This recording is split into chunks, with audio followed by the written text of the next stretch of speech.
आमाच्या विशेष बुलेटिनमध्ये आपलं स्वागत आहे। पाहूया विशेष बातमी।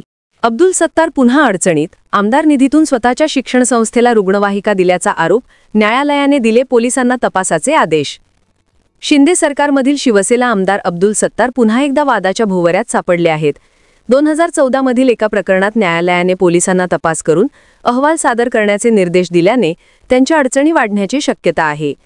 अब्दुल सत्तार यांनी मंत्री असताना आपल्या आमदार निधीतून प्रत्येकी 16 लाख रुपयांच्या 2 रुग्णवाहिका विकत घेतल्या होत्या। मात्र या दोन्ही रुग्णवाहिका त्यांनी स्वतःच्या प्रगती शिक्षण संस्थेला दिल्या। शासकीय नियमानुसार खासगी संस्थेला सरकारी निधीतून खरेदी केलेली मालमत्ता देणे निषिद्ध आहे। या नियमांचे उल्लंघन झाल्याने हे प्रकरण न्यायालयापर्यंत पोहोचले।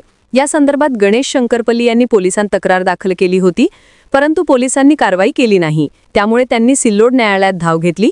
आता न्यायालयाने छत्रपती संभाजीनगर पोलिसांना या प्रकरणाचा तपास करून अहवाल सादर करण्याचे आदेश दिले आहेत। राजकीय वर्तुळात चर्चेला उधाण आले असून आगामी स्थानिक स्वराज्य संस्थांच्या निवडणुकीच्या पार्श्वभूमीवर हा अहवाल सत्तार यांच्यासाठी धोकादायक ठरू शकतो, अशी चर्चा सुरू आहे। बातमीला लाईक करा, शेअर करा। अशाच ताज्या बातम्या व नवीन अपडेट्ससाठी आमा चॅनलला सबस्क्राईब करायला विसरू नका।